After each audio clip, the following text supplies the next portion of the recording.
All right, your story today is called Plants All Around, and it's by Salvador Archer. And it's really about all the different places around you that you will find plants. And you remember when we talked about weather, about how the amount of sunlight a place gets, or about the amount of rain that it gets? It's called the climate.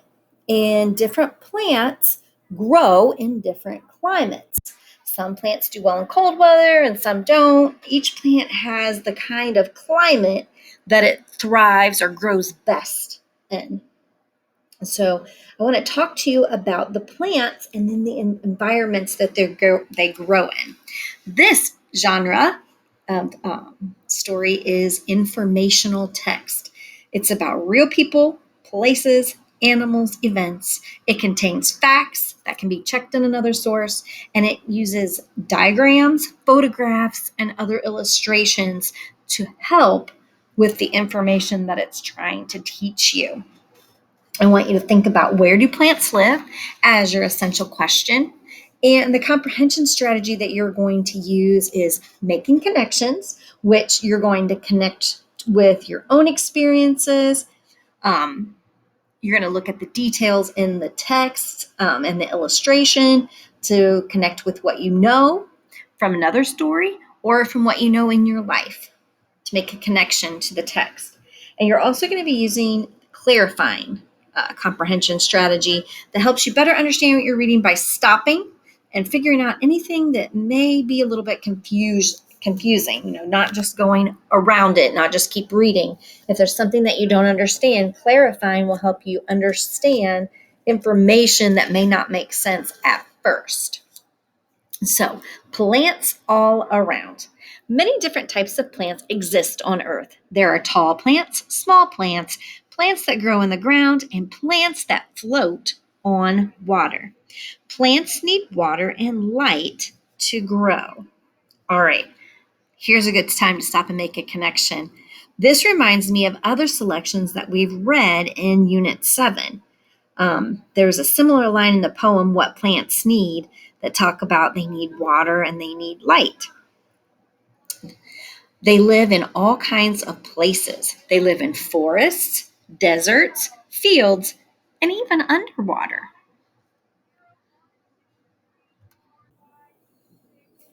Plants also live where humans live. Look around. Do you see plants in your neighborhood? Plants can do some amazing things. They can change things around their environment. We can see how plants change things near us. This might be a good time to stop and clarify. Because as I read this, I'm confused. The text says that plants can do some amazing things, and the photograph looks like regular plants. I don't see anything, that's really amazing. So maybe I'll find out what it means as I read on. Are there any words that you don't know that make this confusing? Maybe the word environment is in here. An environment means the air and the water and the soil that surround the plants and the animals and even the people in a certain place.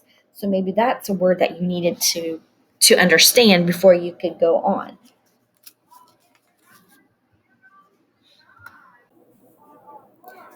See how this tree has moved the sidewalk? The sidewalk used to be flat.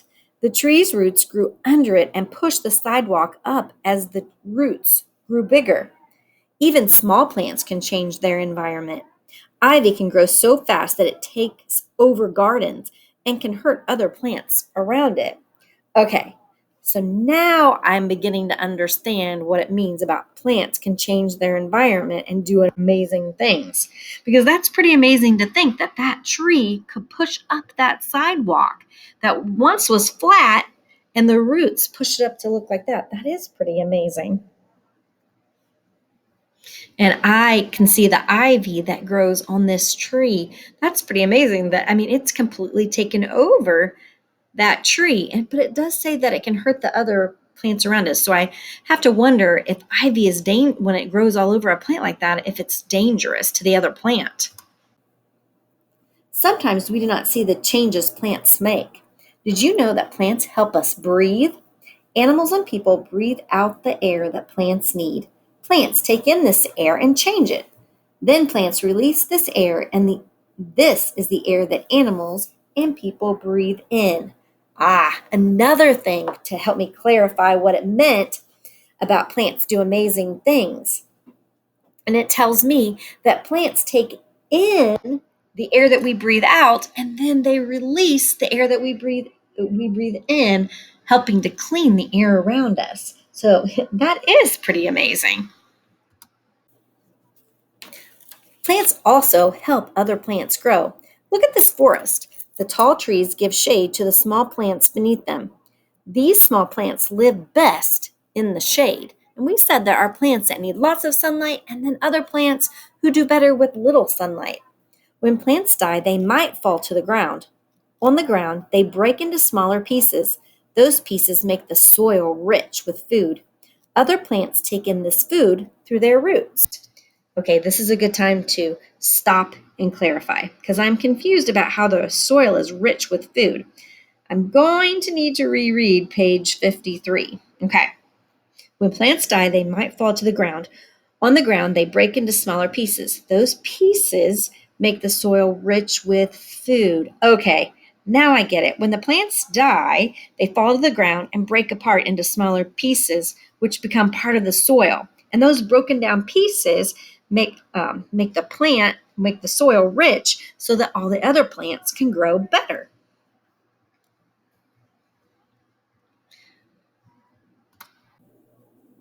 Plants change Earth in many ways. Taking care of plants makes Earth a better place to live. Can you see how plants have changed things near you? Now, this is a good time to stop and make connections, right? Because the author's asking you to do that. She's got a question mark here. This is definitely an interrogative sentence. Can you see how plants have changed things near you? So I think about how plants have changed things near me. And I'm thinking about the plants in the park near my house. On the photograph on page 55 reminds me of a tree that I see, and I walk along this walking path, and I know that that tree wasn't always there when I would walk that walking path, but it has since fallen. And I notice that there are even plants that are growing inside that tree. See how there's a plant growing there? And I also know that animals can make their home inside that fallen tree as well. So, before I let you go, we have to go back and we have to do our vocabulary. And we're going to do all of the vocabulary in this story today because of our shortened week. So, we do have quite a few vocabulary words here. The first one is amazing. Plants can do some amazing things. Amazing, causing great surprise and wonder. We watched the baby turtle hatch. It was amazing. All right, amazing means causing great surprise or wonder. And when it's described all the things that plants can do, some of them were definitely amazing. They clean the air for us. They could break apart that sidewalk. Those are pretty amazing things for plants to be able to do. The other word on this page is the word environment. Environment. The air, water, soil, and other things that surround people, animals, and plants. Everything around you is part of your environment. Environment. All right, so environment basically just means all the things around you. It talks about the air, the soil, the water, and everything else that's around you make up your environment. All right, here's the word flat. The sidewalk used to be flat. Flat, smooth and even. The table is flat. It is not bumpy. Flat. All right, flat means, in this case, smooth or even. This sidewalk used to be smooth or even, and it's certainly not that way anymore. All right, let's go ahead and do the word ivy, and ivy is what you see right here. Ivy.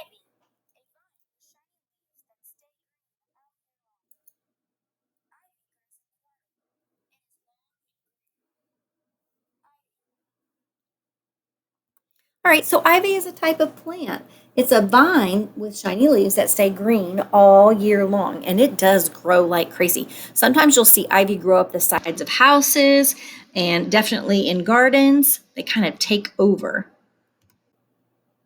The next one is release. Then plants release this air. Release. Release. To set free. Let go. I release the butterfly. It flies away. Release. All right, release means to set free or let go. So the plants take in the air that's around them, they change it and make it into the air that we breathe. They release the air that we breathe. And the last word that we need to find here, oh, I saw it, went right past it, is the word rich. Those pieces make the soil rich with food. Rich. Having a lot of something. He is rich in friends. He has many friends. Rich. All right, rich. We think about rich. I don't know about you, but it makes me think of money, right? If someone's rich, it means they have a lot of money. But rich just means you have a lot of something. The boy in that example had a lot of friends. He was rich with friends. And when we're talking about those pieces make the soil rich, it makes them rich with food. It has a lot of good food for the plant. So it has a lot of food. The soil is rich with food. All right, that is the end of what I have for you today. I will definitely include your discussion starters so that you can talk about all the things that you've learned in plants all around.